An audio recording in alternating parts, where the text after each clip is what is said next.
Alors que la fin d'année approche, l'heure est au bilan. Avons-nous respecté nos bonnes résolutions, qu'elles soient personnelles ou professionnelles ? Avons-nous innové, challengé, osé ? Sommes-nous sortis de notre zone de confort ? Avec Culture d'entreprise, je vous emmène à la rencontre des leaders engagés, des managers éclairés, qui placent l'humain au cœur de leur stratégie et transforment le monde du travail. Quelle est leur culture d'entreprise ? Comment l'ont-ils forgée ? Quelles sont leurs réussites, mais aussi leurs échecs et leurs doutes ? Avec Culture d'entreprise, je veux donner de la voix à ceux qui créent l'entreprise de demain. Je veux vous faire réfléchir, vous inspirer, pour que vous soyez, vous aussi, acteurs dans la révolution en cours. Je suis Grace Leplat et pour cet épisode spécial, je vous invite à faire le point. Entreprise libérée et libérante, agilité, transparence, actionnariat salarié, tribal leadership. En cet épisode, nous avons abordé de nombreux sujets. Chaque entreprise que j'ai interrogée a une culture qui lui est propre. Mais toutes ont trouvé dans l'intelligence collective l'audace d'innover. Venez, écoutons l'entreprise changer. Alors c'est vrai, la culture d'entreprise est souvent difficile à saisir. On ne la voit pas, on ne peut pas l'énoncer clairement. Pourtant, elle véhicule les valeurs de l'entreprise, que ce soit en interne ou en externe. Quand elle est forte, elle crée de l'engagement du côté des salariés et de l'engouement pour ses activités, ses produits ou ses services du côté des consommateurs et des clients. Qu'est-ce que la culture d'entreprise ? En cette fin d'année, je vous propose un regard croisé. La culture d'entreprise, c'est un peu le cœur battant de l'entreprise, donc ça se décrète pas, ça se vit, c'est lié à plein de choses. Il y a le mythe fondateur, la relance de Cabif, c'était un truc incroyable. Il y a des valeurs, pour nous, il y en a 3, il y a l'audace, il y a l'agilité, il y a l'attention, et puis il y a la mission qui est au cœur. Pourquoi on est ensemble, à quoi on sert, pourquoi on se lève tous les matins en fait, pourquoi on se retrouve, à quoi on doit contribuer. L'histoire, les valeurs et la mission. C'est comme ça qu'Emery Jacquia, président de la CAMIF et de la communauté des entreprises à mission, définit la culture d'entreprise. Sauf que, il ne parle pas là de manifestes affichés dans les bureaux ou de communiqués de presse. Emery Jacquia introduit une notion essentielle dans la culture d'entreprise, le collaborateur. L'histoire, les valeurs et la mission ne sont rien si elles viennent d'un chef qui parle seul. Elles doivent être partagées, vécues et portées par les collaborateurs. La culture d'entreprise est donc le produit de l'intelligence collective. Pour exister et grandir, elle nécessite que l'entreprise soit considérée comme un être vivant, forte des individualités qui la composent et de leur pouvoir quand elles vont toutes dans la même direction. Cette entreprise vivante et humaine a plusieurs noms et prend plusieurs formes. Pour Nelly Grelier, directrice de la communication d'Octotechnologies, c'est une entreprise agile. Alors nous, on part du principe qu'une entreprise agile, c'est une entreprise qui est capable de mobiliser l'ensemble de l'intelligence collective pour générer de la valeur, tout le temps, et avec une économie de moyens et d'énergie. Entreprise agile, donc, chez Octotechnologies. Entreprise libérée, plutôt, chez Avril. Je pense que la première chose à comprendre, si on veut s'orienter vers ce type d'organisation, c'est que on a beau être le patron, on ne sait pas tout, on n'a pas toujours raison, et donc voilà, il faut se débarrasser de son ego.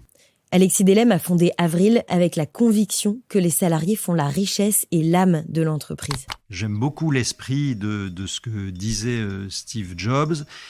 En gros, ça n'a aucun sens d'embaucher des gens intelligents pour leur dire ce qu'ils doivent faire. Et ça, j'aime beaucoup parce que c'est exactement l'esprit de l'entreprise libérée.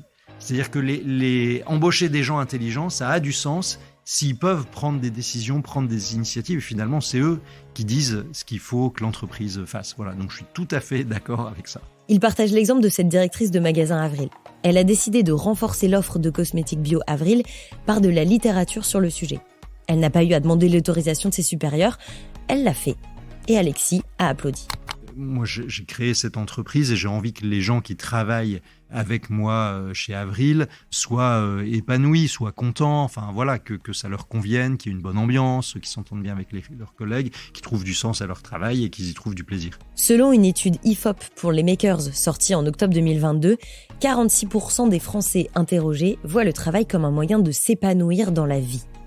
Les millennials et la génération Z arrivent sur le marché du travail avec des attentes. Prendre du plaisir à travailler et trouver un sens dans ce qu'ils font. Ça tombe plutôt bien, parce que les entreprises que j'ai interrogées considèrent, elles, qu'un collaborateur heureux fait un client heureux. On part du collaborateur pour arriver à une prestation de qualité. Je devrais pas dire ça si des clients écoutent ce podcast, mais chez nous, le client est pas roi. Le collaborateur est roi. Les personnes les plus importantes, c'est les consultants. Donc, c'est quand même la pierre angulaire de notre modèle. On est quand même plutôt sur collaborateur first. Ça, c'est important pour nous, pour plein de raisons. Déjà parce que c'est eux qui font l'émission et que s'ils sont contents, ils vont bien bosser, puis nos clients seront contents. On a vraiment placé nos salariés au cœur de l'entreprise en se disant, ok, s'ils sont épanouis, s'ils sont fiers d'être lavandiers, eh ben forcément, ça va ressurgir sur leurs collègues, ça va ressurgir sur nous aussi, parce que c'est agréable de travailler avec des gens qui ont le sourire et la patate. Et, in fine, ça va ressurgir aussi sur les clients. Vous venez d'entendre Édouard Pic, PDG de Clinitex, Nelly Grelier, directrice de la communication chez Octo Technologies, et Lionel Strasbach, directeur délégué de la compagnie des Lavandières. Un de mes invités est allé encore plus loin. Et quand on en discutait beaucoup avec Salvatore, moi je parlais souvent de bien-être, lui parlait de bonheur. Je trouve que bonheur, ça allait souvent un peu loin, c'est une notion très personnelle. Très personnelle. Difficile à définir, oui. C'est ça. Laurent Delim est directeur des relations humaines chez Easy. Aujourd'hui, on a une idée claire sur l'image qu'on s'en fait. Pour nous, le bien-être, c'est ça. C'est tous les services, c'est le baby-foot. C'est ce qu'on s'est montré dans les médias, c'est ce qu'on s'est montré sur nos réseaux sociaux. Mais à aucun moment, nos collaborateurs ne vont rester pour cette partie bien-être, en fait. C'est pour la partie bonheur qu'on reste chez Easy. Et dans la partie bonheur, on retrouve les notions que sont nos valeurs, la mission, la reconnaissance, la transparence, l'autonomie. Et toute cette partie-là, en fait, c'est géré par le manager. Pour résumer, mes invités considèrent l'entreprise comme un tout, où chaque collaborateur est un maillon nécessaire à son bon fonctionnement. Et pour que l'entreprise se porte bien, les maillons doivent être heureux. Les jeunes adultes de la génération Z trouvent ce bonheur dans la reconnaissance et le sentiment d'être utile. C'est là qu'interviennent les managers. Ils apportent le quoi et le comment. Qu'est-ce que je peux faire et comment je peux le faire ? Mais ce n'est pas tout. Il manque le pourquoi. Le pourquoi, c'est la raison d'être de l'entreprise. C'est par la définition de ce pourquoi que chaque entreprise devrait commencer, selon Nelly Grelier. Pour que ça fonctionne bien, il faut qu'on ait un sens, une direction. C'est ce qu'on appelle le why chez nous. Après, il y a plein d'autres mots qu'on peut mettre derrière, raison d'être, ce qu'on veut. Mais nous, ça, c'est important pour donner la direction. Donc ça, c'est ce que dit Simon Sinek dans son bouquin Start with Why. Une raison d'être flexible, à l'écoute des collaborateurs. Et après, nous, on part du principe que le cadre, forcément, il évolue. Donc, si à un moment, il n'est pas assez clair, il faut vraiment qu'on le répète. S'il faut qu'il évolue, c'est aux équipes de nous expliquer ce qui leur manque. Et après, nous, on fait en sorte que ça arrive. Emre Jaquilla, président de la CAMIF, est convaincu que ce pourquoi doit être engagé. Selon la dernière étude McKinsey, 70% des employés souhaitent mener une carrière empreinte de sens. Sans ça, certains candidats refusent un projet, un poste. D'autres quittent leur entreprise. Emre Jaquilla en a fait la colonne vertébrale de son entreprise et a fondé la communauté des entreprises à mission. Je pense que l'entreprise à mission, c'est aussi donc cette capacité aussi à réinventer nos entreprises, à transformer nos modèles. Et ça crée de la différenciation, ça crée une valeur environnementale, une valeur sociale et une valeur économique parce que ça nous permet de nous développer des produits qu'on ne retrouve pas chez les grands concurrents, qui préservent nos marges et celles de nos producteurs. Donc oui, on arrive à réconcilier, et c'est la beauté du modèle, l'impact positif sur des enjeux sociaux, environnementaux et la performance économique. Et c'est ça l'avenir de l'entreprise. Il n'y a pas d'autre avenir possible au fond. Les entreprises à mission dépassent le rôle classique d'une entreprise, à savoir servir des clients dans l'intérêt de l'entreprise et de ses propriétaires. Elles jouent un rôle dans la société. Pour Emre Jaquilla, ce rôle est environnemental. Il a ancré la consommation responsable et le Made in France dans l'ADN de son entreprise. Pour d'autres, comme Édouard Pic, PDG de Clinitex, et Lionel Strasbach, directeur délégué de la compagnie des Lavandières, l'entreprise a un devoir social. Leur raison d'être, c'est, entre autres, la formation. Édouard Pic appelle son entreprise une entreprise Montessori.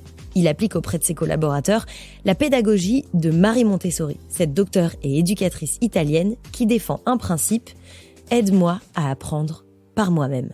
Ma mission à moi individuelle en tant que chef d'entreprise, elle est celle-là, c'est de réaliser le rêve professionnel de mes collaborateurs.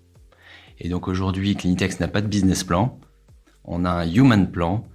qui fait se révéler les carrières, les talents, les points forts des collaborateurs et on appuie très fort dessus pour les aligner parfaitement avec ce qu'ils aiment faire et ce qu'ils savent bien faire. Révéler.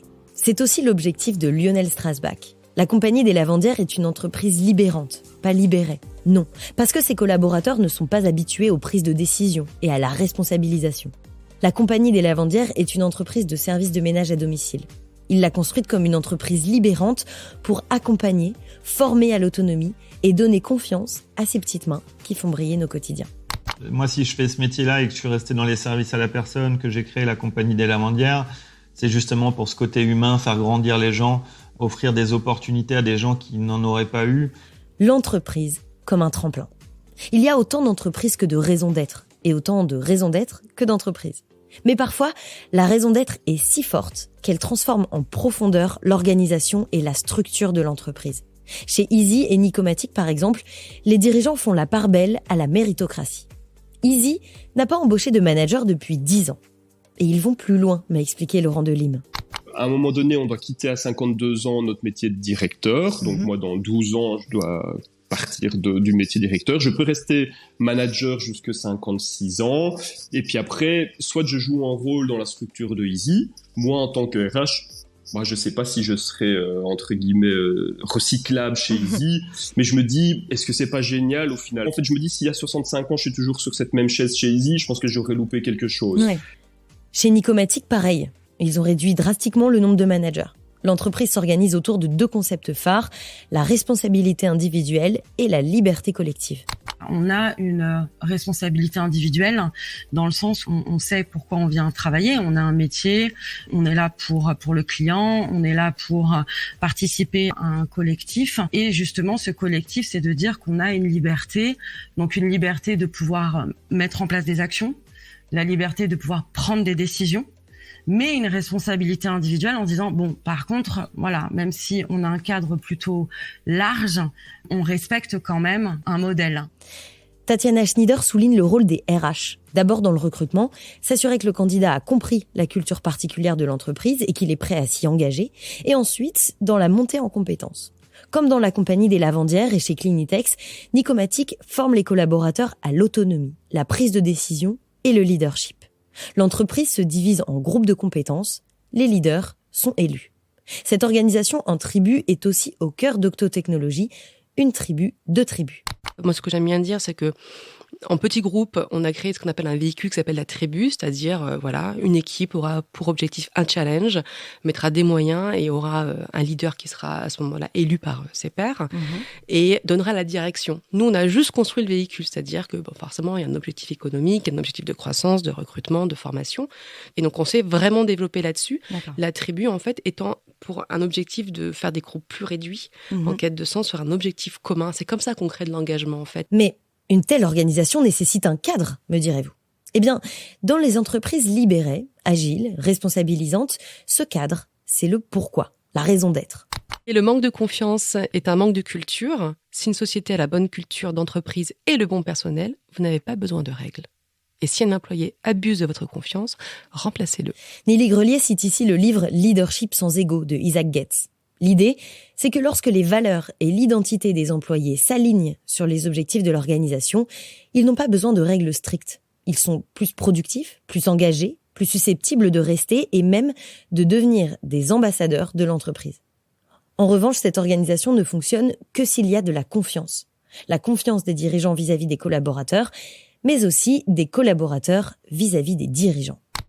Alors, on a une culture que j'appelle ouverte. On n'a pas chez Octo cette notion de l'information donne du pouvoir. Hein. C'est pas du tout notre culture. Grosso modo, si tu veux une information, tu vas la trouver. De la transparence, quoi. C'est de la transparence. Alors, ça veut pas dire que c'est toujours très très bien rangé. On a beaucoup d'améliorations là-dessus, mais tu peux la trouver facilement. Mon équipe peut voir mes notes de frais, par exemple. L'une des bases importantes pour moi, la culture, c'est de la confiance. Et donc, ce genre de pratique chez nous, ce genre de promesses, contribue justement à une culture qui soit forte. Chez Clinitex, Édouard Pic a mis en place ce qu'il appelle le naturisme managérial. On parle de naturisme parce qu'on a une grande culture de la transparence. La transparence, elle va venir mettre de la sincérité, de l'honnêteté et de la rigueur. C'est-à-dire que ça oblige l'employeur à avoir une politique salariale absolument rigoureuse. S'il fallait résumer en quelques mots la culture d'entreprise telle que nous l'ont partagée les 7 premiers invités de ce podcast, je dirais qu'il y a en son cœur l'humain et le désir profond de le révéler. On peut parler d'entreprise libérée, libérante, responsabilisante, agile. Ce ne sont là que des mots. Et l'important, ce ne sont pas les mots, mais bien ce qu'ils traduisent. Une culture du collectif, la confiance, la responsabilisation, l'autonomisation. En tant qu'organisation, votre raison d'être commence par vos valeurs et par les actions mises en œuvre pour répondre aux besoins d'épanouissement de vos salariés. Si vous voulez attirer et retenir les talents, vous devez réfléchir à votre pourquoi et agir sur la RSE et le bonheur de vos employés. La culture est l'ADN de votre entreprise. Je vais conclure avec les mots de Nelly Grelier. Merci beaucoup Nelly, on arrive à la fin de ce podcast, de cet épisode. Je t'ai demandé de venir avec une citation qui représente la culture d'entreprise. Est-ce que tu peux nous dire ce que tu as choisi ? J'ai beaucoup hésité entre 2. Alors, c'est souvent ça. Hein. Alors j'en ai une que tout le monde connaît, qui est celle de Peter Drucker, qui dit « Culture, it's strategy for breakfast ». Qu'on va traduire par la culture mange la stratégie au petit déjeuner, ce qui veut dire qu'elle est plus importante que la stratégie, qui veut dire que grosso modo, une stratégie peut être copiée, etc. La culture, non. C'est ce qui fait le sel des entreprises, c'est ce qui fait la différence. En d'autres termes, une bonne culture vaut 1000 stratégies.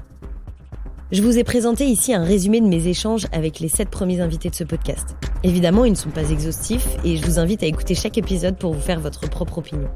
C'était l'occasion pour moi de croiser expériences et témoignages. Un exercice pas toujours facile, mais franchement passionnant. Si vous êtes sur Apple Podcast, commentez et dites-moi, pour vous, c'est quoi une bonne culture d'entreprise ?